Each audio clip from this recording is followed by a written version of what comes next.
আলহামদুলিল্লাহ, আল্লাহ রাব্বুল আলামিনের কাছে শুকরগুজার হচ্ছি যে আল্লাহ রাব্বুল আলামিন আমাদেরকে সাইয়্যিদুল আইয়াম জুমার দিনে আল্লাহ রাব্বুল আলামিনের ঘরে আল্লাহ রাব্বুল আলামিনকে রাজি খুশি করার নিয়তে আমাদেরকে আগে ভাগে আসার বসার তৌফিক, সুস্থতা, যোগ্যতা, মন মানসিকতা, পরিবেশ পরিস্থিতি দান করলেন। সে আল্লাহর কাছে তাঁরই শেখানো বাক্যে কালিমাতুশ শুকর আদায় করছি। সকলে পড়ছি আলহামদুলিল্লাহ। দরুদ এবং সালাম বর্ষিত হোক মানবতার মহান মুক্তির দূত আকায়ে নামদার তাজেদারে মদিনা আপনার আমার প্রিয় রাসূল জনাবে মুহাম্মাদুর রাসূলুল্লাহ সাল্লাল্লাহু আলাইহি ওয়াসাল্লামের প্রতি। সম্মানিত হাজিরিন, আজকে জুমা পূর্ব এই সংক্ষিপ্ত সময়ে আমরা কোরআন এবং হাদিস থেকে জীবন এবং অন্তর পরিবর্তনকারী এমন 10টি আমলের কথা জানার চেষ্টা করব যে আমলগুলিতে বান্দা যদি অভ্যস্ত হয় তাকে আলাদা করে এর জন্য কষ্ট, আলাদা করে এর জন্য অনেক ধরনের ঝক্কি ঝামেলা পোহাতে হয় না। কিন্তু বান্দা যদি একটু হিসাব করে এই 10টা আমল তার জীবনে যুক্ত করে নিতে পারে, ইনশাআল্লাহ 1 থেকে 21 দিনের মধ্যে ওই বান্দার অন্তর এবং জীবনে একটা চাক্ষুষ পরিবর্তনের প্রমাণ সে দেখতে পাবে। তো আমরা এরকম সহজ 10টি আমলের কথা এবং প্রত্যেকটা আমলের সাথে একটা কর্মসূচির কথা আমরা আজকে সংক্ষিপ্ত সময়ে শোনার জন্য চেষ্টা করব, যে আমলগুলি করলে আমাদের সকলের জীবন পরিবর্তন হয়। আল্লাহ যেন এটা আমলগুলি করার নিয়তে আমাদেরকে শোনার তৌফিক দান করেন। প্রিয় ভাইয়েরা, আমি আপনাদের কাছে একটা আয়াতে কারিমা তেলাওয়াত করেছি যেটি সূরা মুলকের। এই মুলকের আয়াতগুলি মূলত আল্লাহ রাব্বুল আলামিন 2টি পার্টে ভাগ করেছেন। একটা হচ্ছে আল্লাহ রাব্বুল আলামিন সর্বশক্তিমান মালিকানার অংশ, আর বান্দার এই মালিকানা স্বীকার করে দায়িত্বের পার্ট। কি বলেছি? সর্বশক্তিমান আল্লাহর মালিকানার অংশ আর ওই মালিকের সর্বোচ্চটুকু গোলামি করার শিক্ষা। এই হচ্ছে সূরা মুলকের মৌলিক কথা। কি বলছেন আল্লাহ রাব্বুল আলামিন? মূল আলোচনার আগে আমরা একটুখানি শোনার চেষ্টা করি। খেয়াল করেন, 3টা আয়াতে কারিমা আল্লাহ রাব্বুল আলামিন বান্দার জীবনে ধাক্কা দেওয়ার মতো কথা বলে দিয়েছেন। আল্লাহ রাব্বুল আলামিন বলছেন, তাবারাকাল্লাযী বিয়াদিহিল মুলক ওয়া হুয়া আলা কুল্লি শাইইন কাদির। আল্লাহ নিজেই নিজের প্রশংসা করছেন, আল্লাহ নিজেই নিজের বর্ণনা করছেন। আল্লাহ রাব্বুল আমিন বলছেন, ও বান্দা, এমন রবের জন্য পবিত্রতার ঘোষণা, আল্লাযী, যার হাতে বিয়াদিহিল মুলক, জগৎ সমূহের যত রাজত্ব, যত মালিকানা, যত ক্ষমতা সবগুলি মূলত তার হাতে। আল্লাহ এরপরে আবার অতিরিক্ত বলছেন, আলা কুল্লি শাইইন কাদির, তোমার রব যা ইচ্ছা তাই করার যোগ্যতা রাখেন। আল্লাহ রাব্বুল আমিন বলছেন, বান্দা কি করার যোগ্যতা রাখেন? দুনিয়ার সবচেয়ে কঠিন যোগ্যতা কোনটা? দুনিয়ার মানুষ অনেক কিছুতে অনেক ধরনের শরিকানা, অনেক কিছুতে অনেক ধরনের নমুনা নজরানা পেশ করতে পারে, কিন্তু আল্লাহ বলছেন, আল্লাযী খালাকাল মাউতা ওয়াল হায়াতা লিয়াবলুয়াকুম আইয়ুকুম আহসানু আমালা। তোমার রব তোমার জন্য মৃত্যু সৃষ্টি করেন, তোমার রব তোমার জন্য জীবন দেন। আল্লাহ আগে জীবনের কথা বলেন নাই, রব্বুল আলামিন আগে মৃত্যুর কথা বলেছেন। রব তোমাকে মেরে ফেলতে পারেন, ওই মৃত্যু থেকে তোমাকে আবার জাগায় দিতে পারেন। আল্লাহ রাব্বুল আমিন বলছেন, কেবলমাত্র এইটুকুই নয় যে তোমাকে এমনি এমনি নিরর্থক ভাবে জীবন দিয়ে দেওয়া হয়েছে, নিরর্থক ভাবে তোমাকে মৃত্যু দিয়ে দেওয়া হয়েছে।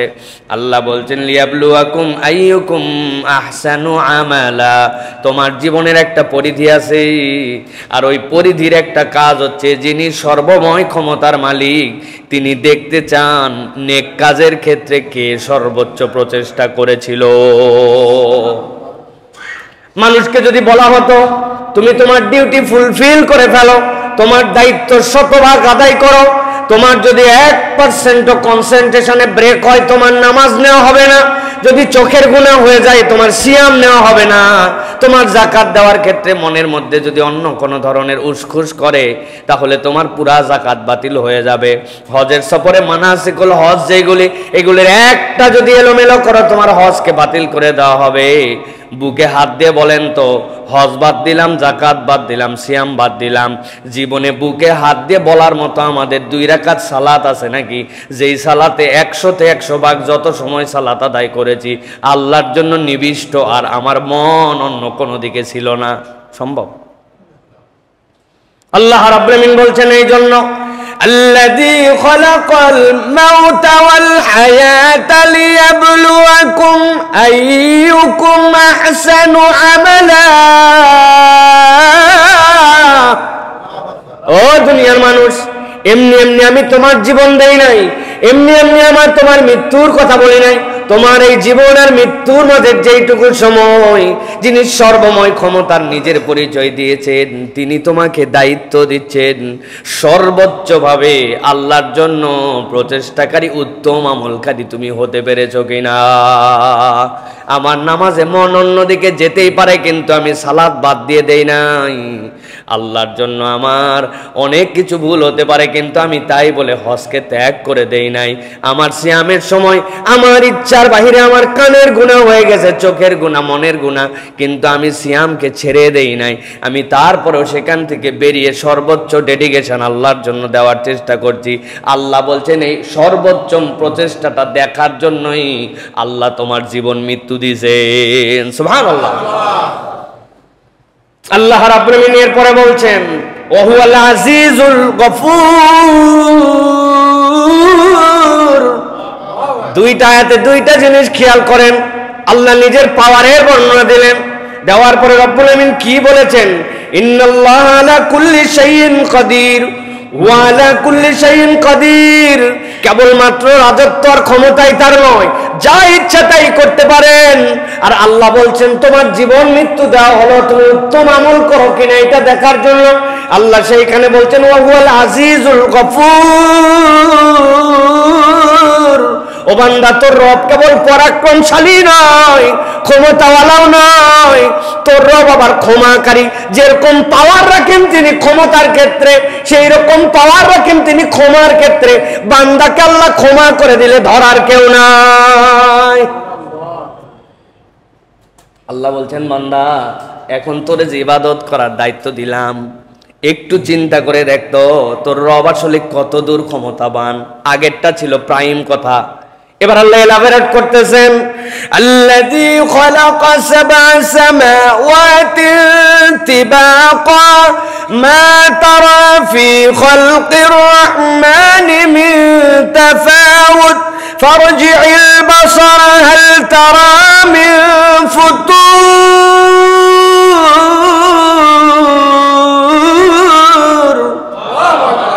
আল্লাহ রাব্বুল আলামিন বলেন আসমানের দিকে তাকাও আর মসজিদের দিকে তাকাও। কই হুজুর, মসজিদের দিকে তাকানোর কথা তো আয়াতে নাই। আমি আপনারে বললাম মসজিদের দিকে তাকান। জুমা কমপ্লেক্সের ভিতরে ছোট্ট একটু স্পেস, এইটুক বানাতে 9টা খুঁটি দেওয়া লাগছে, চারদিক দিয়ে ওয়াল। আল্লাহ বলছেন এবার বাহিরে বের হয়ে আসমানের দিকে একটু তাকাস। আল্লাহ রাব্বুল আমিন বলছেন আল্লাযী খালাকাস সাবআ সামাওয়াতিন তিবাকা। তুমি এক আসমানের কথা বলো, আসমানের খবরই নাই মিয়া, তোমার মেঘে যায় চোখ শেষ হয়ে যায়। আর আমি আল্লাহ খাতার পৃষ্ঠা যেরকম একটা একটা করে উল্টাও, এইরকম দিস্তার মতো করে 7টা আসমানকে বিনা খুঁটিতে দাঁড় করায় রাখছি। সুবহানাল্লাহ। তুমি তোমার রবকে খুঁজে পাও না, তার পাওয়ার দেখতে পাও না, তার নির্দেশে আমল করতে মন চায় না। আল্লাহ বলছেন মা তারা ফি খালকির রহমানি মিন তাফাউত। রবের রহমানের সৃষ্টির মধ্যে তোমার চোখ দিয়া কোনো বৈপরীত্য খুঁজে পাবা না। সুবহানাল্লাহ। আল্লাহ রাব্বুল আমিনের জন্য বলছেন ফারজি'ল বাসারা। ও বান্দা, তোর চোখকে ফিরায় নে, দেখ একটু। এই বাসার মানে কেবলমাত্র দেখা নয়। এই বাসারাতের ব্যাখ্যা করেছেন ইমাম শাফি। বাসারাত মানে অন্তরের একটা চোখ। আপনি চোখ বন্ধ করার পরে কত দূর দেখতে পান, ওইটাই হচ্ছে প্রকৃত দৃষ্টি। আর চোখ খোলার পরে যা দেখতে পান ওইটা পাগল ছাগলও দেখে, দুনিয়ার সবাই দেখে, অন্ধ না হইলে। কি আপনি চোখ বন্ধ করার পর কত দূর দেখতে পান? কত দূর পর্যন্ত আপনি দেখতে পান আপনার চোখ দেখার পরে, বন্ধ করার পরে? ওইটাই হচ্ছে বাসারাত। আমার ফিউচার কি, আমার প্ল্যান কি, আমার এই ব্যবসাটা কোন পর্যন্ত নিয়ে যেতে পাই, ওইটা চোখ দিয়ে কেবল দেখা যায় না, অন্তরের একটা চোখ আছে কিনা ভাই? আল্লাহ রাব্বুল আমিন বলছেন, বান্দা হাল তারা মিন ফুতুর, আমি আল্লাহ তোরে দেখতে বললাম, তুই যদি দেখিস, তোর রবের এই নমুনা যদি জানিস, তাহলে আইয়ুকুম আহসানু আমালা, ওইটার হিসাবটা তোর কাছে তখন পরিষ্কার হবে। তাহলে আল্লাহ রাব্বুল আলামিন আমাদেরকে মৌলিক যে দায়িত্ব দিলেন সেটা কি? সর্বোত্তম ভাবে ইবাদত করা। বলেন, মৌলিক দায়িত্ব কি? আজকের আলোচ্য বিষয়ের সাথে মিল আছে? আলোচ্য বিষয় হচ্ছে 10টি এমন আমল সহজবদ্ধ, যেটা করতে পেরেশানি হয় না, কিন্তু বান্দা করলে জীবন এবং অন্তর একই সাথে 1 থেকে 21 দিনের মধ্যে পরিবর্তন হবে ইনশাআল্লাহ। আমলগুলা করার নিয়তে শুনবেন আপনারা ইনশাআল্লাহ। কারা কারা শুধু শোনার নিয়তে আছেন হাত তোলেন? শুধু শোনা, আমল করব না। আমরা সকলে করব তো ইনশাআল্লাহ। আল্লাহ আমাকেও যেন করার সবার আগে তৌফিক দান করে। 1 নম্বর, খুব সংক্ষিপ্ত সময়, আজকে একদম অল্প সময় আলোচনা শেষ হয়ে যাবে ইনশাআল্লাহ। 1 নম্বর, প্রতিদিন সূরা মুলকের পাঠ করা 1 নম্বর আমল, প্রত্যেক দিন। নবীজি সাল্লাল্লাহু আলাইহি সাল্লাম বলছেন, ইন্না সূরাতাম মিনাল কুরআনি 30 আয়া। দুনিয়ার মানুষ জেনে রাখো, কোরআনের একটা সূরা আছে যার 30টা আয়াত আছে। নবীজি বলছেন, শাফাআত লি সাহিবিহা হাত্তা গুফিরা লাহু, কিয়ামতের ময়দানে এই সূরাটা তার সাথীর ব্যাপারে সুপারিশ করতে শুরু করবে। আল্লাহ রাব্বুল আলামিন তাকে মাফ করে দেওয়ার আগ পর্যন্ত সে সুপারিশ করতেই থাকবে। সুবহানাল্লাহ। তার সাথীরে মাফ করাই নিয়ে তারপরে সে যাবে। বুঝেন তো সাহেব কাকে বলে, বন্ধু কাকে বলে? জীবনে একবার দেখা হয়েছে, এটা বন্ধু না। কোনোদিন আর তার সাথে কথাবার্তা হয় নাই, কোনো যোগাযোগ নেই, এটা বন্ধু না। বন্ধু মানে যার আপনি ভালোতে খবর নেন, মন্দতে খবর নেন, ঈদের সময় বার্তা পাঠান, সুযোগ পাইলে হাদিয়া দেন, তার বাড়িতে বেড়াতে যান, তাকে আপনার কাছে ডাকেন, হৃদয়ের মধ্যে গেঁথে রাখেন। আপনি বলেন দোস্ত থাকলে আমার দোস্তের মতো একটা আছে, এই আপনার দোস্তের নাম কি? সবার আগে যার কথা মনে পড়ে যায়, ঠিক কি না? আল্লাহ বলতেছেন, নবী আপনি জানায় দেন, কোরআন এরকম একটা সূরা আছে যার 30টা আয়াত আছে, ওইটা তার সাথী যে তারে বন্ধু বানায় ফেলবে, কিয়ামতের দিনে তাকে ক্ষমা করায়া শাফাআত দিয়া তারপরে সে জান্নাতে নিয়ে যাবে। এই 30টা আয়াত বিশিষ্ট সূরার নাম হচ্ছে সূরা মুলক। আমরা যদি চিন্তা করি যে প্রত্যেক দিন রাত্রে আমরা আমাদের জীবন থেকে 20 মিনিট সময় আলাদা করব, যা আমরা তেলাওয়াত করব, প্রথমেই 7 দিন আমাদের দ্বারা সম্ভব হবে না। এই জন্য প্রথমে বড় প্ল্যান দাঁড় করালে আর আমাদের মাথা উলাই যাবে। টার্গেট করতে হবে সপ্তাহে অন্তত একবার সূরা মুলক না পড়ে আমি শুব না।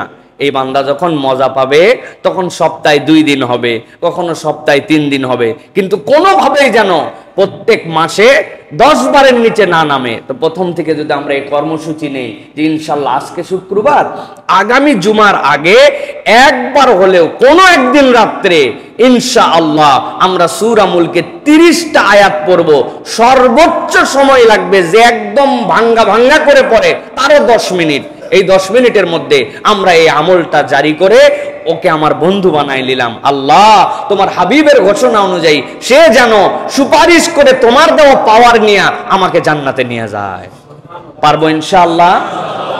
এটা হচ্ছে আমাদের জন্য 1 নম্বর আমল। প্রিয় ভাইয়েরা, সংক্ষিপ্ত কথা বলবো, আজকে বলেছি 2 নম্বর। এবার যে আমলটা করতে আমাদের কষ্ট হয় না, কিন্তু পলিসি না থাকার কারণে আমরা এই আমলটি ঠিকঠাক মতো করি না, সেটি হচ্ছে যে আমাদের প্রত্যেকের গোপনে সাদাকা দেওয়ার অভ্যাস করতে হবে। কি করতে হবে? সাদাকা করব, দান করব, কিন্তু এটা গোপনে দেওয়ার একটা অভ্যাস করতে হবে। শোনেন, 2টা জিনিস আপনাদের কাছে বলি। আরশের আজিমের নিচে যেই দিন কোনো ছায়া কিয়ামতে থাকবে না, আল্লাহ রাব্বুল আলামিন 7 শ্রেণীর মানুষকে তার আরশের নিচে ছায়া দিবেন এবং ওই ছায়া দিয়ে বাকিদের হিসাব কমপ্লিট করে তাদের সাথে তাকে জান্নাতে পাঠিয়ে দিবেন। নবীজি সাল্লাল্লাহু আলাইহি সাল্লাম বলছেন তার একটা হচ্ছে ওয়ারাজুলুন তাসাদ্দাকা বিসাদাকাতিন ফাআখফাহা, এমন এক ব্যক্তি যে দান করত কিন্তু গোপন করে রাখত। কেমন গোপন? হাত্তা লা তা'লামা শিমালুহু মা তুনফিকু ইয়ামিনুহু, তার বাম জানতো না তার ডান হাত কি দান করে দিছে। এত গোপনে নিবৃতে, পরিবার, স্ত্রী, সমাজ, এমনকি নিজেও যোগ বিয়োগের খাতায় তুলতো না, এমন দান করত গোপনে যে তার বাম হাত জানে না ডান হাত কি দিয়া দিছে। এইরকম ব্যক্তিকে আল্লাহ রাব্বুল আলামিন আরশে আজিমের নিচে ছায়া দিয়ে দিবেন। সুবহানাল্লাহ। আল্লাহ রাসূল সাল্লাল্লাহু আলাইহি সাল্লামের এই হাদিসের আলোকে কুরআনুল কারীমের আয়াত আছে। আল্লাহ রাব্বুল আলামিন কোরআনে বলেছেন, ইন তুবদুস সাদাকাত ফানি'মাহি ওয়া ইন তুখফুহা ওয়া তুতুহাল ফুকারা ফাহুয়া খায়রুল লাকুম। প্রকাশ্যে দান করো, নো প্রবলেম, করতেই পারো। ওয়া ইন তুখফুহা, আর যদি এটা গোপন করে রাখো, ফানি'মা, আল্লাহ বলতেছেন এটা তোমার জন্য বিরাট বড় কল্যাণকর হবে। এই সাদাকাটাই কল্যাণ, তোমার এই সাদাকাটাই কল্যাণ। প্রকাশ্যে দাও, অপ্রকাশ্যে দাও, গোপনে দাও, তবে জেনে রাখো এই যে গোপনে ফকির, মিসকিন, এদেরকে তুমি যদি দাও ফাহুয়া খায়রুল লাকুম, এটা তোমার জন্য উত্তম হবে। আল্লাহ রাব্বুল আলামিন আমাদেরকে দান করার অনেককেই তৌফিক দিয়েছেন, কিন্তু আমাদের যা কিছু সব হিসাবের খাতায়, যা কিছু সব জানাজানিতে, জীবনে কোনো গোপন দান আমাদের আর নাই বললেই চলে, ঠিক না ভাই? এই জন্য প্রিয় ভাইয়েরা, আমরা যদি একটা কর্মসূচি ঘোষণা করি নিজেদের জীবনে যে প্রতিদিন 1 টাকা হলেও আমরা গোপনে দান করব, যেটা কেউ জানবে না, কেউ দেখবে না, একটা পলিসি থাকবে এই সিস্টেমে, আমি 1 টাকা হলেও আমার জীবনে একটা গোপন দান থাকবে। হতে পারে 8 আনা পয়সা, কিন্তু এটা গোপন। প্রকাশ্য অনেক আছে, কিন্তু এমন সিস্টেমে আল্লাহর আরশে আজিমের নিচে তো আমার ছায়া লাগবে। এই জন্য না আমি করতেছি। আপনি বলবেন হুজুর সবই তো লোকজনের সামনে, ফকির মিসকিনও লোকজনের সামনে চায়। ভাই, আপনারে যদি কিয়ামতের বিপদ থেকে বেঁচে আরশে আজিমের ছায়া নিতে হয়, তাহলে এই বুদ্ধি আপনি করবেন না? আপনার পলিসি এটার মধ্যে থাকবে না? আপনার পকেটে 1 লাখ টাকা থাকলে আপনি তো বাজারের মধ্যে যাই গুনেন না, ঘরের মধ্যে দরজা লাগাই দিয়ে তারপরে আপনি গুনে টুনে তারপরে রাখেন। তাহলে আপনি এইটার ক্ষেত্রে প্ল্যান নিতে হবে, আমরা প্রত্যেকদিন যা দান করি প্রকাশ্য, কিন্তু টেকনিক্যালি 1 টাকা হলেও আমরা গোপনে দানের অভ্যাস জীবনে গড়ে তুলবো। পারবো ইনশাআল্লাহ? এটা যদি করি প্রিয় ভাইরা, আমাদের জীবন এবং অন্তর দুটাই বদলায় যাবে ইনশাআল্লাহ। বলে অন্তর কিভাবে বদলাবে? আল্লাহ বলেছেন, ওয়া ইন তুখফুহা ওয়া তুতুহাল ফুকারা ফাহুয়া খায়রুল লাকুম, তুমি যদি এটা গোপনে কোনো ফকির মিসকিনকে, অভাবগ্রস্তকে দাও, এটা তোমার জন্য কল্যাণকর। কি কল্যাণ আল্লাহ প্রকাশ করেন নাই। আল্লাহর কল্যাণের প্রকাশই হচ্ছে হেদায়েতের উপর অন্তরকে অবিচল করে দেওয়া। সুবহানাল্লাহ। তাহলে 2 নম্বর আমল, এটা মনে থাকবে ইনশাআল্লাহ। এবার চলেন 3 নম্বর। 3 নম্বর আমলটি হচ্ছে দিনের শুরুতে 100 বার সুবহানাল্লাহি ওয়া বিহামদিহি পড়া। প্রত্যেক দিন দিনের শুরুতে সুবহানাল্লাহি ওয়া বিহামদিহি, এটা 100 বার পড়া। কি লাভ এটা পড়লে? রাসূল সাল্লাল্লাহু আলাইহি সাল্লাম বলছেন, মান ক্বালা সুবহানাল্লাহি ওয়া বিহামদিহি ফি ইয়াউমিন মিআতা মাররা, কেউ যদি প্রত্যেক দিন 100 বার করে সুবহানাল্লাহি ওয়া বিহামদিহি পড়ে, আল্লাহ নবী সাল্লাল্লাহু আলাইহি ওয়াসাল্লাম বলছেন, হুত্তাত খাতায়াহু ওয়া ইন কানাত মিসলা জাবাদিল বাহার। আল্লাহ রাব্বুল আলামিন এই সুবহানাল্লাহি ওয়া বিহামদিহি এইটার ফজিলত এত দান করেছেন, ওই বান্দার যদি সাগরের ফেনা পরিমাণ গুনাহ থাকে, আল্লাহ রাব্বুল আলামিন ওই বান্দাকে মাফ করে দিবে। এক সাগরের ফেনা, এত গুনাহ হয়ে গেছে ওই বান্দার। এই গুনাহগুলা গুনাহ সাগীরা, ছোট ছোট গুনাহ জমতে জমতে বিশাল একটা গুনার ভান্ডার হয়ে গেছে তার, এক সাগরের ফেনার মতো। নবীজি বলছেন ওই বান্দা সকালবেলা কি পড়েছে? সুবহানাল্লাহি ওয়া বিহামদিহি, সুবহানাল্লাহি ওয়া বিহামদিহি, সুবহানাল্লাহি ওয়া বিহামদিহি। ওই বান্দা 100 বার এরকম করে পড়ে ফেলেছে, আর আল্লাহ রাব্বুল আমিন সাগর সম ফেনার গুনাহ তার মাফ করে দিয়েছে। জানি সবাই আমরা এটা, কিন্তু আমাদের প্র্যাকটিস করে হয়ে ওঠে না। এই জন্য আমাদের জীবন পরিবর্তন হয় না, আমলের জিন্দেগি হয় না। গতানুগতিক ধারায় সব চলতেছে। সকালে ওঠার পরে পেস্ট আছে, ব্রাশ আছে, সকালে ওঠার পরে হাঁটা আছে, নাস্তা আছে, নতুন জামা পরা আছে, বের হওয়া আছে, বের হওয়ার আগে হাতের চাবি নেওয়া আছে, ব্যাগ নেওয়া আছে, সব আছে। শুধুমাত্র আমলটুকু নাই, ঠিক কিনা ভাই? অথচ একটু অভ্যাস করলেই আমরা এইটা করতে পারি। প্রিয় ভাইরা, এটা কেন করতে হবে এটার ব্যাখ্যা করেছেন মুফাসসির সূরা হিজর এর ৯৮ নম্বর আয়াত। আল্লাহ বলেছেন, ফাসাব্বিহ বিহামদি রাব্বিকা ওয়া কুম মিনাস সাজিদিন। প্রত্যেক নবীর দায়িত্ব ছিল আপনি আল্লাহ রাব্বুল আলামিনের জন্য একনিষ্ঠ হন, সিজদাকারী এবং আল্লাহর শুকরগুজার, আল্লাহর প্রশংসাকারী বান্দা হন। প্রত্যেক নবীওয়ালার দায়িত্ব ছিল যে তার তাসবির প্রতি নিমগ্ন থাকা। যখন কোনো বান্দা এই সুবহানাল্লাহি ওয়া বিহামদিহি পড়ে, সে নবীওয়ালা একটা আমল করে। সুবহানাল্লাহ। তাহলে এই আমলটার অভ্যাস আমাদের জীবনে নিতে হবে। এখন কর্মসূচি কি? কর্মসূচি হচ্ছে সকালবেলা উঠে হাঁটতে হাঁটতে অথবা বসতে অথবা গোসল করে বের হতে, অথবা আমার যে সময়টুকুতে গাড়িতে করে যাচ্ছি, বাইকে যাচ্ছি, রিক্সায় যাচ্ছি, আমাকে টার্গেট করতে হবে সকালের পোরশনের আমল এইটা, আমি এই আমলটা শেষ করে নিব ইনশাআল্লাহ। পারবো ইনশাআল্লাহ? প্ল্যান রাখতে হবে। প্রিয় আল্লাহ আমাদেরকে তৌফিক দান করেন। এবার চলেন ৪ নম্বরে। ৪ নম্বর হচ্ছে ফজরের পরে সূর্য ওঠা অবধি সস্থানে বসে আল্লাহ রাব্বুল আলামিনের জিকির করা।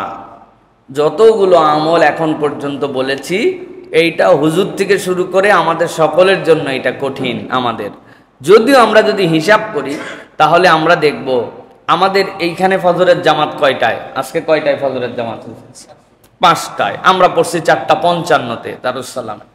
তো এই যে ৫টায় সালাত আর ফজরের সূর্যোদয় ছিল কয়টায়? আমরা যদি হিসাব করি মাত্র ৩০-৩৫ মিনিটের মামলা আমাদের জন্য। নবীজি সাল্লাল্লাহু আলাইহি সাল্লাম বলছেন, মান সাল্লাল ফাজরা ফি জামাআতিন সুম্মা ক্বাদা ইয়াজকুরুল্লাহ। কেউ যদি ফজরের সালাত আদায় করে এরপরে উঠে নাই, ওখানেই বসে আছে, হয়তো নামাজের শুরুতে না বসে লেটাপারে বসছে, কিন্তু সেখানেই বসে আছে, হাত্তা তাতলু আশ-শামস সুম্মা সাল্লা রাকাতাইন। এরপরে সে হিসাব করে দেখছে সূর্য উঠে গেছে, নিষিদ্ধ সময় পার হয়ে গেছে, ২ রাকাত সালাত পড়ে ফেলছে। ২ রাকাত সালাত পড়ে এবার উঠে চলে গেছে। আল্লাহ নবী বলছেন কি করছে এই লোক জানো? কানাত লাহু কাআজরি হাজ্জাতিন ওয়া উমরাতিন তাম্মাতিন তাম্মাতিন তাম্মা। এই যে ফজরের জামাতের পরে বসে সূর্যোদয়ের পরে ২ রাকাত সালাত পড়ে গেছে, আল্লাহ তার আমল নামায় একটা পূর্ণ হজ, একটা পূর্ণ উমরার সওয়াব দান করে দিয়েছেন। আল্লাহু আকবার। নবীজি ৩ বার বলেছেন তাম্মাতিন তাম্মাতিন তাম্মা। ও আমার উম্মত জেনে রাখো, পূর্ণ হজ পূর্ণ উমরার সওয়াব আল্লাহ দিয়েছেন। আল্লাহু আকবার। ৪০ মিনিটের বিনিয়োগ, ৩০ মিনিটের বিনিয়োগ, ২৫ মিনিটের বিনিয়োগ। ভাই প্রত্যেক দিন হয় না, মানুষের ক্লান্তি থাকে, বসতে পারে না, ব্যস্ততা থাকে, কিন্তু ইমানদারের জীবনে সপ্তাহে ২-৩ দিন সময় হবে না একটা হজ আর একটা উমরার সময় আর সবটা আমল নামায় নেওয়ার জন্য? এই আবেগ তার মধ্যে আসবে না, তাহলে জীবন কেমনে পরিবর্তন হবে? আপনি শুধু গেলেন, কোন রকম সালাত আদায় করলেন, সালাত হওয়ার সাথে সাথে সাত করে উঠে আপনি বাড়িতে চলে আসলেন, র্যান্ডম এভরিডে, প্রত্যেক দিন একই অভ্যাস। মহিলারা তার বাড়িতে সালাত আদায় করেন, তার ঘরের কোনায় হচ্ছে তার জন্য উত্তম নামাজের স্থান। কত সময় ব্যয় হয়, কিন্তু আমার মায়েরা জানেই না যে আমলটা আমি করতে পারি। এখন আধুনিক যুগ, গুগল করে দেখে নিছেন আজকে সূর্যোদয় কয়টায়, ওখানে বসছেন, কোরআন শরীফটা পাশেই রেখে দিয়েছিলেন, কোরআন মজিদটা ওইখানে তেলাওয়াত করেছেন, জিকির আজকারগুলা করেছেন, সূর্য উঠছে ২ রাকাত সালাত পড়ে আপনি জায়নামাজটা গুটাই নিয়ে উঠে চলে গেছেন। আল্লাহ আপনার আমার আমল নামায় একটা কবুলকৃত হজ এবং উমরার সওয়াব লিখে দিয়েছেন। অতএব প্রিয় ভাইয়েরা, সপ্তাহে অন্তত একদিন হলেও আমল করতে হবে। চেষ্টা করবেন ইনশাআল্লাহ? করবেন ইনশাআল্লাহ? আল্লাহ রাব্বুল আলামিন আমাদেরকে আমলটা করার তৌফিক দান করেন। কুরআনুল কারীম এটার সমর্থনে কথা বলেছে। আল্লাহ বলছেন, ওয়াসাব্বিহ বিহামদি রাব্বিকা ক্বাবলা তুলুইশ শামসি ওয়া ক্বাবলা গুরুবিহা। সূর্য উদয়ের আগে আল্লাহর প্রশংসা করো, আর সূর্য অস্ত যাওয়ার পরে আল্লাহর প্রশংসা করো। এই যে সূর্য উঠার আগের জিকির আর ২ রাকাত সালাত সূর্য উঠায়, এটা হচ্ছে সেইটার সাথে সামঞ্জস্যশীল একটা আমল। আল্লাহ যেন আমাদেরকে করার তৌফিক দান করেন। কয় নম্বর বললাম ভাই? ভুলে গেছেন না তো? এবার ৫ নম্বর চলেন। আল্লাহ রাসূল সাল্লাল্লাহু আলাইহি ওয়াসাল্লাম বলছেন, দুনিয়ার মানুষ, তোমাদের আরেকটা অনন্য আমল আছে, আমরা করি কিন্তু দেখেন আমাদের র্যান্ডম নাই। বাবা মার জন্য প্রতিদিন দোয়া করা এবং তাদের জন্য কিছু না কিছু সাদাকা করা। বাবা মার জন্য দোয়া, যার বাবা মা বেঁচে আছেন তার জন্য, আর যার বাবা মা মারা গিয়েছেন তার জন্য। কত ভাই এখানে আছেন, আমাদের আব্বা আম্মা উভয়েরই চলে গেছেন দুনিয়া থেকে। কারা কারা ভাই দেখি তো, একটু হাত উঁচু করেন তো। কাদের আব্বাও নাই, আম্মাও নাই? আহা, আল্লাহ আকবার। কাদের বাবা নাই? শুধু কত মানুষের বাবা নাই, কাদের মা নাই? আহা, আমাদের মা নাই, অনেকের বাবা নাই, অনেকের আব্বা আম্মা উভয় চলে গেছে। আর আল্লাহ নিয়ামতটা বাঁচাই রাখছেন কার কার? যাদের আব্বা আম্মা বেঁচে আছেন। আহা, আমরা বড় সৌভাগ্যবান যে আমাদের জান্নাতের দরজা এখন পর্যন্ত ভেঙে যায় নাই। আমাদের জান্নাতের দরজা খোলা আছে, কিন্তু আমরা আমাদের জান্নাতের দরজাটা ব্যবহার করতে পারতেছি না। নবীজি বলছেন, এই দুইজনই তোমার জান্নাত, এই দুইজনই তোমার জন্য জাহান্নাম। এখন যার বাপ মা চলে গেছে তার কি করণীয়? যার বাপ মা বেঁচে আছে তার কি করণীয়? আমরা বেশিরভাগ সন্তানরা পিতা মাতার ব্যাপারে গাফেল। কত হুজুরের কাছে দোয়া চাইলাম, কত লোকের কাছে কত সমস্যার জন্য বললাম, কিন্তু কখনো চিন্তাই করি নাই আমার জান্নাতের রাস্তা আছে আমার পিতা মাতা। যে কোনো বিষয় সকলের আগে তিনি আপনার হকদার। রাসূলুল্লাহ সাল্লাল্লাহু আলাইহি ওয়াসাল্লাম বলছেন, ইদা মাতা ইবনে আদম ইনকাতা আমালুহু ইল্লা মিন সালাসিন। যখন কোনো বনি আদম মরে যায় সব আমল তার বন্ধ হয়ে যায়, কেবল তিনটা আমল তার আমল নামায় যেতে থাকে। এর মধ্যে একটা ওয়ালাদুন সলিহুন ইয়াদউ লাহু, তার নেক সন্তান যখন তার জন্য দোয়া করে আল্লাহ কোনো বাধা বিপত্তি ছাড়া ডাইরেক্ট তার আমল নামায় সেটা পৌঁছায় দেয়। সুবহানাল্লাহ ওয়া বিহামদি। এই জন্য প্রত্যেক দিন পিতা মাতার জন্য দোয়া করা, রব্বির হামহুমা কামা রব্বায়ানি সগীরা, এমন ইউনিভার্সাল দোয়া। এটা না মরা বাপ মায়ের জন্য না জীবিত বাপ মায়ের জন্য, আপনি আলাদা করতে পারবেন না। রব্বি, ও আমার আল্লাহ, ইরহাম, আপনি দয়া করেন, হুমা, আব্বা আম্মার উপরে, কামা, যেরকম রব্বায়ানি, তারা আমার প্রতিপালন করেছিলেন। ছোটবেলায় আমি যখন শুয়েছিলাম প্রস্রাব পরিবর্তন করার আমার কোনো ক্ষমতা ছিল না, আমার আব্বা আম্মা প্রস্রাব পরিবর্তন করাইছেন। দাঁত দিয়ে কামড়াই খাওয়ার মতো শক্তি ছিল না, চুষে চুষে মায়ের দুধ খেয়েছিলাম। আল্লাহ, কি ভালোবাসাই না, দুনিয়ার সবাই ঘুমাইছে, আমার মা সারা রাত ঘুমায় নাই। আল্লাহ, এই যে আগলায় রাখছিল, এই যে দয়া করছিল, এই যে ভালোবাসা দিছিল, রব্বুল আলামিন তুমিও আমার পিতা মাতার জন্য এরকম দয়া করো। ওটা আল্লাহ মৃতর জন্য বলেন নাই, জীবিতর জন্য বলেন নাই, এমন ভাষা দিছেন যে সন্তান দোয়া করলে মৃতরটা মৃতের ভাগে যাবে, জীবিতরটা জীবিতর ভাগে চলে যাবে। সুবহানাল্লাহ। কিন্তু আমরা দোয়া করি না। এটা আমলের মধ্যে নিতে হবে, এটা আমার একটা আমল। আর প্রত্যেক দিন তাদের জন্য কিছু সাদাকা করা, প্রত্যেক দিন। আটা না, 1 টাকা, 1 কাপ চা কাউকে খাওয়ানো, কোনো একদিন কাউকে বাজার করে দেয়া, ফলের সিজন একটা কাঁঠাল একজন মানুষকে একদিন কিনে পাঠাই দিছি। বাবা মার জন্য আমি সাদাকা করছি।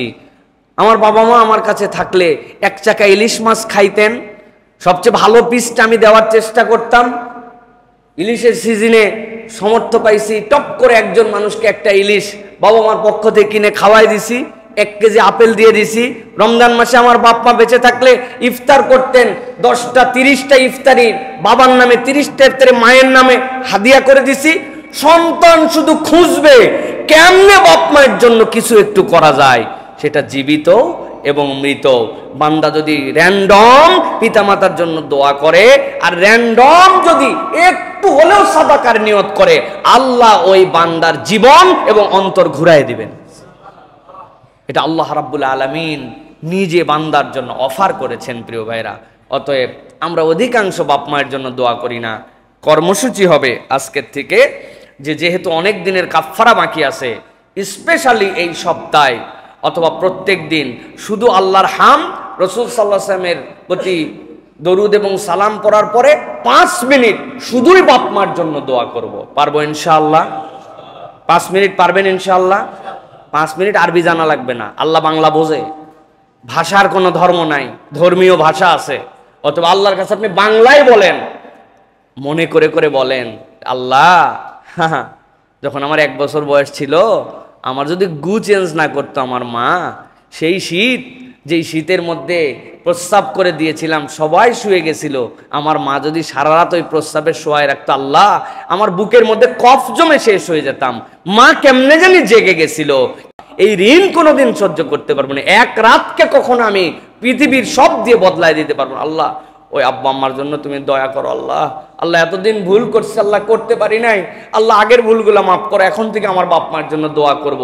এইভাবে সন্তান যদি বাপ মার জন্য দোয়া করে আর সে আজিম নড়ে উঠবে, আল্লাহ ওই পিতামাতাকে মাফ করে দিবে ইনশাআল্লাহ। আর রুহানি দোয়া কাকে বলে? রুহানি দোয়া বলে বান্দা যখন কারোর জন্য দোয়া করে, ওইটা তার উপরে পৌঁছালে আল্লাহ খুশি হন, আল্লাহর খুশি ওই রূহ থেকে আল্লাহর রহমত আবার তার কাছে নিয়ে আসে, এটাই রুহানি দোয়া। এটা অটোমেটিক আপনি পেয়ে যাবেন প্রিয় ভাইরা। অতএব এই আমলটা আমাদের করতে হবে। এটা কয় নম্বর গেল? 5। এবার চলেন 6 নম্বরে। 6 নম্বরটা হচ্ছে আল্লাহ কোরআনুল কারীমের মধ্যে বলেছেন এবং নবীজি হাদিসের মধ্যেও আসছে, একাকী কাঁদা, অন্তরের গভীর থেকে তওবা। একাকী, এখন তো কথা বললে ইমোশন চলে আসলে, একজন দোয়া করলে বাকিদের ফিলিংস আসলে চোখে পানি আসে। একাকী আল্লাহর জন্য কাঁদা। আল্লাহ রাব্বুল আমিন বলছেন কোরআনুল কারীমের মধ্যে, ইযা যুকিরাল্লাহ ওয়াজিলাত কুলুবুহুম। এমন কতকগুলা মানুষ আছে যে মানুষগুলা আল্লাহর জিকির স্মরণ করে, করার পরে তাদের অন্তর নরম হয়ে যায়। কেমন নরম হয়? আল্লাহ বলছেন তাদের চোখ দিয়ে পানি পড়তে শুরু করে। ওই বান্দা আল্লাহকে দেখে নাই, ওই বান্দা জান্নাত দেখে নাই, জাহান্নাম দেখে নাই। নিজের আমলনামার এমন পাপ আছে যে এটার কথা বান্দা ভুলে গেছে, কিন্তু বান্দা এমন ভাবে নিজের হৃদয়ে আল্লাহর ভীতিকে জাগ্রত করে নিজের অপরাধগুলাকে আল্লাহর সামনে দাঁড় করাইছে। ঘুমায় আছে তার সন্তান, ঘুমায় আছে তার স্ত্রী, ঘুমায় আছে দুনিয়া, টপ করে উঠছে। ভাবটা এমন যেন প্রস্রাব করার জন্য উঠছে। বাথরুমের লাইট দিলে সন্তান উঠে যেতে পারে, কৌশলে বাথরুমের লাইটটা পর্যন্ত দেয় নাই, চলে গেছে অন্য জায়গায়। অল্প একটু কষ্ট করে অজু করে নিয়ে যায় নামাজটা পেরে দিছে, কেউ জানে না বাড়ির, সবাই সবার মতো ঘুমায়। ওই বান্দা যায় নামাজের মধ্যে দাঁড়ায়া রব্বুল আলামিনের কাছে 2 রাকাত সালাত আদায় করে হাত তুলে দিছে। ইমোশন আসে না, চোখের পানি আসে না, সিজদায় চলে গেছে, রব আমার তো চোখে পানি আসে না। অথচ নবীজি সাল্লাল্লাহু আলাইহি ওয়াসাল্লাম বলছেন, ওয়ারাজুলুন যাকারাল্লাহ খালিয়ান ফাফাদাত আইনা। আরশে আজিমের নিচেতে এমন লোক জায়গা পাবে যেই লোক একাকী দাঁড়াইছে আর আল্লাহর জন্য চোখের পানি বিসর্জন করে দিছে। আল্লাহ তার চোখের পানির এমন মূল্যায়ন করছেন, ওই চোখের পানির কারণে আরশে আজিমের নিচে তার জন্য সিট বরাদ্দ করে রাখছেন। আল্লাহ আমি তো সেই তালিকায় আসতে পারি না, আমার অন্তর শক্ত হয়ে গেছে, আল্লাহ আমার চোখে তুমি পানি দিয়ে দাও, তোমার ভীতির কথা আস্তে আস্তে মনে করবে আল্লাহর কাছে। আল্লাহ রব্বুল আমিন ওই বান্দার চোখে 1 ফোঁটা পানি যদি চলে আসে, 1 দিন আসবে না, 2 দিন আসবে না, চোরের মতো করে আল্লাহর সামনে দাঁড়াইছে, কেউ জানি না জানতে পায়। দরজা একটু নড়ে গেছে বাড়ির, নিজের সংকীর্ণ হয়ে গেছে, আমার এই চোখের পানিকে কেউ দেখে ফেললো কিনা, এটা তো কাউকে দেখানোর জন্য আমার তাহাজ্জুদ নয়, কাউকে জানানোর জন্য নয়। আল্লাহর কাছে 1 দিন 2 দিন পড়ার পরে চোখ বন্ধ করে যখন জাহান্নামের বিভীষিকার কথা চিন্তা করবে, নিজের আমলনামা যদি কপাল দিয়ে প্রকাশ পেয়ে যেত, দুনিয়ার মানুষ সালাম দিত না। রে আজকে আমাকে কত সম্মান দেয় মানুষ।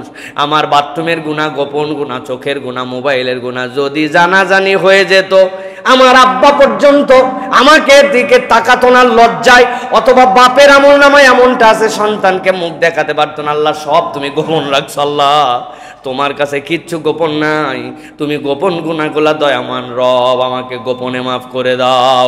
1 দিন 2 দিন করতে করতে বান্দার চোখ দিয়ে যদি পানি আসে, ওই পানিটা বান্দার নাজাতের ওসিলা হয়ে যাবে। এটা একটা আমল। কত রাত জেগে পার হয়ে যায়, কিন্তু কখনো আল্লাহর জন্য চুপচাপ এরকম ডেডিকেশন আমাদের হয় না। ভাই রে, জীবন পরিবর্তন করতে হলে এটা করা লাগবে ভাই, করতে হবে ভাই। এরকম করে চলতে চলতেই জীবন শেষ হয়ে যায়। কার জীবন কিভাবে শেষ হয় আমরা বুঝি না। বাহার ভাইয়ের ঘটনা শুনছেন না আপনারা? আমি তো 1 দিন হলো নিজেকে স্থির রাখতে পারি নাই। আহারে, প্রবাসে যাওয়ার আগে স্ত্রী গর্ভবতী, আসবো আসবো করে করে আসতে পারে না। 1 মাস আগে টিকিট করছে, সন্তানদের জন্য বাজার করছে, জয়েন্ট ফ্যামিলি, ভাইয়ের জন্য বাজার করছে, ভাইয়ের বউয়ের জন্য, আব্বার জন্য, আম্মার জন্য। সন্তানরা সবাই সহ্য করতে পারে নাই, এয়ারপোর্টে চলে গেছে সকলে মিলে এক গাড়িতে আনন্দ করে। আব্বা আসতেছে, স্বামী আসতেছে, সন্তান আসতেছে, আমার বড় ভাই আসতেছে। এয়ারপোর্টে সন্তানকে দেখে একটু জড়ায় ধরছে, দিয়ে বলছে এটা তোর গিফট। বলছে মা এখনই খুলবো। বলছে খুলিস না, বাড়িতে যাই সবাই মিলে দেখে দেখে আনন্দ করে খুলবো। আব্বা এটা তোমার জন্য আনছি, এর মধ্যে আব্বা এখানে তো খুলতে পারলাম না, হাতে করে এইটুকু নিয়ে এসছি, অন্তত চকলেটটা মুখে দাও। কি আনন্দ, কি পরীক্ষা আল্লাহ তাদের উপরে নিয়ে ফেললেন। রওনা দিয়ে গেছে, গাড়ি নেমে গেছে। গাড়ি নামার পরে ড্রাইভার নেমে পালায় চলে গেছে, দরজাগুলো আর খুলতে পারে নাই। ওর মধ্যে থেকে সন্তানকে মা ছাড়ে না, বলছে তুমি বের হও, সন্তান না নিয়ে ছাড়বে না। ভাইয়ের বউকে বলছে তুই বেরো, ও তাকে নিয়ে নামে না। তো মাকে বলছে তুমি নামো, শাশুড়ি ছাড়া নামবে না। আস্তে করে তলায় গেছে গাড়ি। কি মর্মান্তিক, পুরা পরিবার শেষ। যেই লোক আসছে তাদের কাছে কেবল সে বেঁচে আছে। কিভাবে সহ্য করবে? কেমনে এইটা সহ্য করবে? এই যে রাস্তাঘাটের অব্যবস্থাপনা, ড্রাইভারদের এই যে ধরনের আচরণ, এইগুলো সে কিছুই জানতো না। রব্বুল আলামিন তার পুরা পরিবারের উপর একটা পরীক্ষা নিয়ে ফেললেন। প্রিয় ভাইয়েরা, এই জন্য আমাদের অনেক দিকের শিক্ষা এর মধ্যে আছে। জীবন এই মুহূর্তেই শেষ হয়ে যেতে পারে। তিনটা ক্ষেত্রে আমি সবসময় বলি, তিনটা পরিবহন ডেঞ্জারাস। একটা পিকনিকের জন্য পরিবহন, ডেঞ্জারাস পরিবহন, এখানে সবগুলা মাতালের মতো থাকে, আনন্দ বিনোদন হুঁশ আক্কেল কিচ্ছু থাকে না। 2 নম্বর বিয়ের গাড়ি, বড় ডেঞ্জারাস, একটা বিনোদনপূর্ণ পরিবেশ নিয়ে চলতেছে। আর 3 নম্বর প্রবাস থেকে ফেরে যারা, এই গাড়িগুলো বড় ডেঞ্জারাস, কারণ ওই সময় ভিন্ন রকম একটা ফিলিংসের মধ্যে থাকে। তো এইগুলোতে সতর্ক হতে হয়। গাড়ি যদি পানির দিকে ডুবে যায়, আপনি যত জোরে মারেন গ্লাস খুলবে না। এটার কিছু টেকনিক আমাদের প্রত্যেকের জানা উচিত। মাথার পিছনে যে ইয়েটা থাকে, আমাদের মাথার পিছনে ঠেস দেওয়ার জন্য, সাথে সাথে ওইটা টেনে খুলে ফেলতে হয়। ওইটার 2টা লোহা থাকে, ওই লোহা দিয়ে গ্লাসে বাড়ি দিয়ে ভাঙতে হয়। তাছাড়া আপনার লাত্থায় ঘুষায়া গ্লাস আর খুলতে পারবেন না।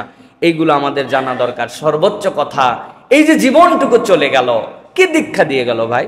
জীবন বড় ঠুনকো, মৃত্যুই আসল গন্তব্য, তাই না?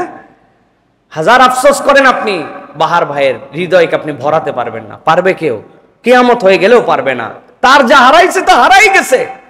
দেখুন, আল্লাহ আমাকে বাঁচায় রাখছেন, আল্লাহ আমাকে হায়াতে রাখছেন, ওইটুক কাজে লাগাই ভাই। কখন মৃত্যু চলে আসবে কে জানে।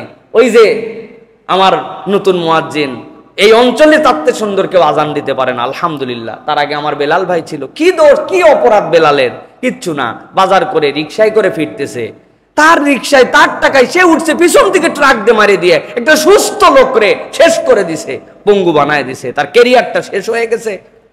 এরকমই তো দুনিয়া না আমাদের, এরকম জায়গা থেকে। সুতরাং আল্লাহ যতটুকু সুযোগ দিছেন, ওইটাকে মনে করি গনিমত, ওইটাকে মনে করি কাজ।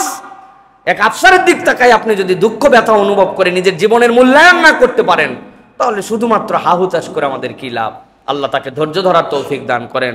আল্লাহ তাকে এমন কিছু নিয়ামত দেন যেন এই বাচ্চা, এই ভাইটা দুনিয়ার এই পরীক্ষায় উত্তরায় যেতে পারেন। বলে আল্লাহুম্মা আমিন। আল্লাহ আর আমাদেরকে আমল বাড়ানোর তৌফিক দান করেন। তাহলে প্রিয় ভাইয়েরা, 6 নম্বরে গেল একাকী কাঁদা, মনে থাকবে তো ইনশাআল্লাহ। 7 নম্বরে দিনে অন্তত পক্ষে 10 থেকে 100 বার লা ইলাহা ইল্লাল্লাহু ওয়াহদাহু লা শারীকা লাহ, এইটা পড়ার জন্য চেষ্টা করা। নবীজি সাল্লাল্লাহু আলাইহি সাল্লাম বলছেন, খুব গভীরভাবে শোনেন, মান ক্বালা লা ইলাহা ইল্লাল্লাহ ওয়াহদাহু লা শারীকা লাহ লাহুল মুলকু ওয়া লাহুল হামদু ওয়া হুয়া আলা কুল্লি শাইইন কাদির ফি ইয়াউমিন মিয়াতা মাররাতিন কানাত লাহু আদলু 10 রিকাব।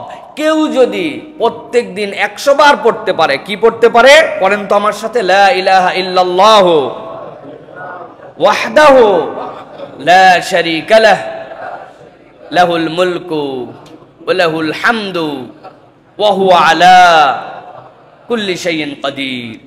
এইটা জানে না এরকম কোনো বান্দা নাই। 100 বার যদি পড়ে, আল্লাহর নবী বলছেন 10টা দাস মুক্ত করলে যে সওয়াব, 10টা বান্দা গোলামির মধ্যে আছে তাদেরকে আজাদ বানায় দিলে যে সওয়াব, আল্লাহ তার আমলনামায় সে সওয়াব দান করে দিবেন। আরেকটা হাদিসের মধ্যে আসছে, কেউ যদি 10 বার পড়ে, 10 বার লা ইলাহা ইল্লাল্লাহ ওয়াহদাহু লা শারীকা লাহু লাহুল মুলকু ওয়া লাহুল হামদু ওয়া হুয়া আলা কুল্লি শাইইন কাদির। বনি ইসমাইলের তথা নবী করিম সাল্লাল্লাহু আলাইহি ওয়াসাল্লামের বংশের 40টা গোলামকে আজাদ করে দিলে যে সওয়াব হয়, আল্লাহ তার আমলনামায় সওয়াব দান করে দিবে। সুবহানাল্লাহ, কত সহজ আমল, কিন্তু আমাদের টার্গেট নাই, কোনো প্ল্যানিং নাই, কি করব। আমি 10টার কথা এই জন্য বলছি, লিখে ফেলে টার্গেট করে প্ল্যানিং করে, মনে না থাকলে এই ওয়াজ ইউটিউব থেকে সার্চ করে বের করে তাও আপনাকে এই কাজের মধ্যে যেতে হবে যে আমার জীবন থাকবে আর 10 বার এটা পড়বো না, এরকম হবে না, পারবো না ইনশাআল্লাহ। প্রিয় ভাইয়েরা, এটা হচ্ছে একটা বিরাট বড় কাজের ফাঁকে আমি একটা টার্গেট করছি, প্রত্যেক সালাতের পরে 10 বার আর সারা দিনে 10 বার, 10 বার 50 বার, মানে সালাতের পরে যদি ওজিফা হয় লা ইলাহা ইল্লাল্লাহু ওয়াহদাহু লা শারীকা লাহুল মুলকু ওয়া লাহুল হামদু ওয়া হুয়া আলা কুল্লি শাইইন কাদির, আমি পড়লে 30 সেকেন্ডেই পড়া যায় 10 বার, আমার ওজিফা এটা। তাহলে 5 সালাতের পরে 50 বার আর বাকি 50 বার, আর যদি কিছু না পারি অন্তত 10 বার যে কোনো একটা সালাতের পরে হলেও, কিন্তু আমার প্রত্যেক দিন এটা মিস যাবে না। এই আমল আল্লাহ রাব্বুল আমিনের পক্ষ থেকে আমাদের জন্য রহমত নিয়ে আসবে ইনশাআল্লাহ। এবার 8 নম্বরে, প্রত্যেক দিন 1 আয়াত হলেও কোরআন তেলাওয়াত করা। ভালো করে বুঝেন, প্রত্যেক দিন 1 আয়াত হলেও কোরআন তেলাওয়াত করে। হুজুর, সূরা ফাতিহা ছাড়া কি নামাজ হয়? নামাজের মধ্যে কি সূরা কেরাত পড়ি না?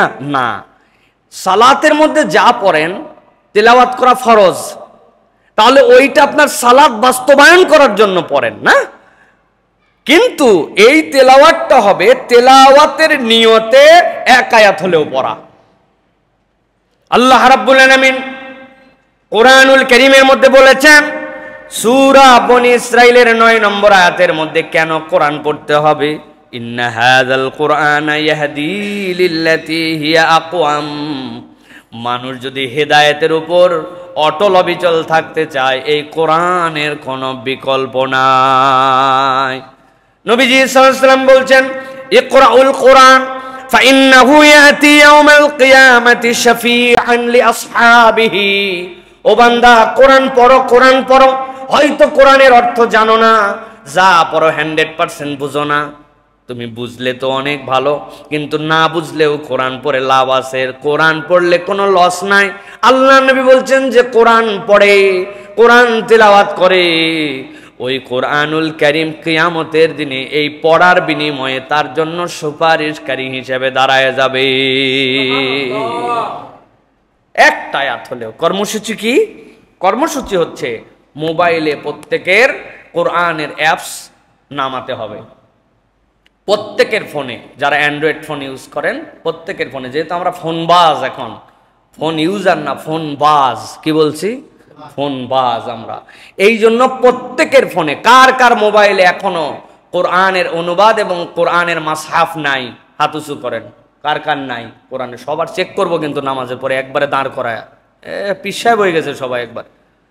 যদি নিজে না পারেন অন্যের কাছ থেকে আজকে দেখে নেবেন, গুগল প্লে স্টোর থেকে, অ্যাপেল স্টোর থেকে কিভাবে ফ্রি কোরআন নামাতে হয়, যেটা আপনি পড়তে পারেন। কত কিছু, গেম নামান, নামান, আপনার মোবাইলে জুয়ার অ্যাপস পর্যন্ত খুঁজলে পাওয়া যাবে। হ্যাঁ, আন্দাজি। আর আপনি এটা নামান নাই, এটা নামায়া 1 আয়াত 2 আয়াত হলেও, একটা অ্যাপস আছে আল কোরআন নামে, রিমাইন্ডার দিবে আপনাকে যে আজকে আপনি তেলাওয়াত করছেন কিনা, এই আয়াতটা পড়েন। যে হালতেই থাকেন ক্লিক করবেন, না বুঝলে যে বুঝে এর কাছে যাবেন, যাই বুঝে নিবেন। আপনাকে আমাকে প্রত্যেক দিন একটু হলেও কোরআন তেলাওয়াত করতে হবে। তবে মোবাইলের আগে বললাম, এর থেকে বরকত হচ্ছে মাসহাফ ছুঁয়ে পড়া, এর থেকে বরকত জীবনে কিছু হতে পারে না। এটার সাথে শরীরের একটা রিফ্লেকশন আছে, কালামুল্লাহ, সেটাকে গ্রন্থবদ্ধ করা হয়েছে, সেটা আপনি হাতে নিয়ে আসেন, আপনার ঠোঁটে উচ্চারণ হচ্ছে আল্লাহর কালাম, বান্দার হৃদয় থেকে, শরীর থেকে, সবকিছুর মধ্যে এটা রিফ্লেকশন আছে। এই জন্য কালামুল্লাহকে সামনে নিয়ে চোখে চোখে দেখে এটাও পড়ার অভ্যাস করতে হবে, কিন্তু 1 আয়াত হলেও ওজিফার মধ্যে রাখতে হবে। পারবো ইনশাআল্লাহ? প্রিয় ভাইয়ের, আল্লাহ আমাদেরকে তৌফিক দান করেন। 9 নম্বরে, অভিনব একটা আমল, কাউকে নীরবে ক্ষমা করে দেওয়া, না জানায় ক্ষমা করে দেওয়া।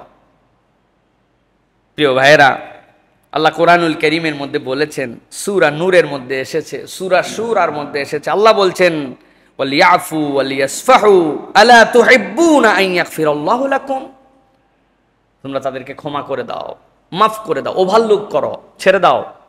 আল্লাহ বলছে আলা তুহিব্বুনা আন ইয়াগফিরাল্লাহু লাকুম, তুমি কি চাও না বান্দা যে আল্লাহ তোমাকে মাফ করে দেন? কন্ডিশনটা দেখেন, আল্লাহর মাফ নিতে চাও, ক্ষমা করে দাও, ওভারলুক করো, ছেড়ে দাও। এই রে কষ্ট দেওয়া আমারে দিছে ভাই, সব বলতে পারি, বলা যায় না ভাই। একদিন নীরবে নিভৃতে, কেউ জানে না, যা মাফ করে দিলাম, যা ধরে রেখে কি লাভ, আল্লাহ তুমি আমারে মাফ করে দিও। এই যে অনুভূতি প্রত্যেকের জীবনে আছে। কথায় খোঁচা দিছে, আচরণে কষ্ট দিছে, দেনা যেই সময় পরিশোধ করার সময় দেয় নাই, উমুকে ঠকাইছে, তুমুকে আমারে, মানে আমাদের জীবনে প্রত্যেকের সাথে আছে। বউ কষ্ট দিছে, আছে না ভাই? আর আপনি কষ্ট দেন নাই না? দুইটাই আছে, বেশি বেশি আছে দুইটাই। তো আল্লাহ মাফ করে দিলাম, গোপনে নীরবে ঘোষণা ছাড়া, আল্লাহর সাথে অন্তর টন্তর মুখ দিয়েও বলা লাগে নাই, এটা আমার একটা আমল। চিন্তা করে দেখছেন কোনোদিন যে এইটা আমল হতে পারে? এই আমল আমাদের জীবন পরিবর্তন করতে পারে। আল্লাহ বলছেন ফামান আফা ওয়া আসলাহা ফাআজরুহু আলাল্লাহ, কেউ যদি ক্ষমা করে আর তোমাদের মধ্যে থেকে কেউ যদি শুধরায় দেয়, আল্লাহর কাছে সে বিনিময় পাবে। সুবহানাল্লাহ। ফামান আফা, ক্ষমা করে দিছো, বিনিময়কে দিবেন আল্লাহ। এই জন্য আমাদেরকে মানুষকে ক্ষমা করা, এটাও একটা আমল। ভুল করে ফেলছে, অপরাধ করে ফেলছে, যা মাফ করে দিলাম, এইটা একটা বিষয়। সর্বশেষ যেটা বলবো ভাই, নিজে একা কোনো পুণ্যের কাজ শুরু করা যেন কিয়ামত পর্যন্ত তা চলতে থাকে। আমি এমন একটা কাজ শুরু করছি, এমন একটা কাজের উদ্যোগ নিয়েছি, এমন একটা কাজ আমি ভালোভাবে প্র্যাকটিস করা শুরু করছি, আমার টার্গেট যে কিয়ামত পর্যন্ত। ভাই জীবন তো শেষ হয়ে যাবে, কিন্তু আমি কি রেখে গেলাম? এর এক পর্যন্ত যা বললাম সব ব্যক্তিগত, আপনিও শেষ, আমলও শেষ, কিন্তু এইটা হচ্ছে আপনার চান্স যে আমি চলে যাব কিন্তু আমল থেকে যাবে। নবীজি বলছেন মান সান্না সুন্নাতান হাসানাতান ফাআমিলা বিহা, কেউ যদি কোনো একটা ভালো কাজ, সুন্দর কাজ প্রচলন করে এবং সেটার উপরে সে আমল করে, কানা লাহু আজরুহা ওয়া মিসলু আজরি মান আমিলা বিহা, এটা করলে তো সে সওয়াব পাবে, আর যারা এই কাজ করবে প্রত্যেকের আমলের সওয়াব আল্লাহ তার আমলনামায় দিবেন।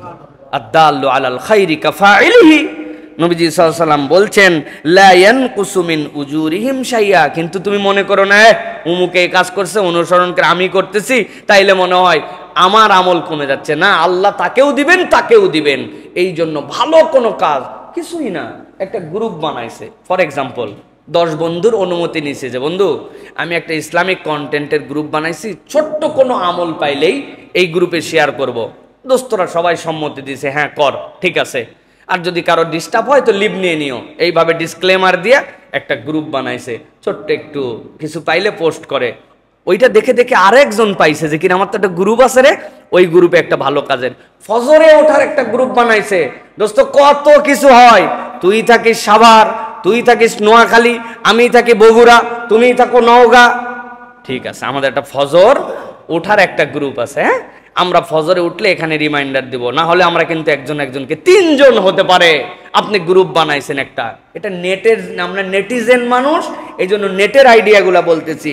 এছাড়াও প্রিয় ভাইরা, আপনার টাকা একটা মক্তব চলে, আপনি একটা মক্তব চলান, ভারী 3-4 হাজার টাকা লাগে, কারো জানার দরকার নাই যে আমি এই মক্তবে বাচ্চা কাচ্চা যেন পড়ে। আমার গ্রামের দিকে একটু তাকাইছি, নানা বাড়ির দিকে, শ্বশুর বাড়ির দিকে, বা একটা মক্তব, এই 2টা মানুষকে কোরআন মজিদ শেখানোর জন্য একটু চেষ্টা করি। প্রত্যেকদিন আসরের পর আমি এখানে বসে যাই, একটা সূরা মস্ক হবে, লেখায় আছে 5 মিনিটের বেশি তালিম হবে না, 5 মিনিট ছোট্ট একটা সূরা। আপনি দাঁড়ায় গেছেন, আপনি আলেম মানুষ, হুজুর মানুষ, আশপাশে ছাত্র মানুষ, আপনি দাঁড়ায় প্রত্যেকদিন কুল হুয়াল্লাহু আহাদ, বসলো একজন, না বসলে না বসুক, আপনি আপনারটুকু শুরু করেন। আমি মালয়েশিয়ায় গেছি, বিশাল এক মসজিদ, যাইয়ে দেখি মানে মসজিদে লোক ধরবে 20,000, কিন্তু লোক আছে 20 জন।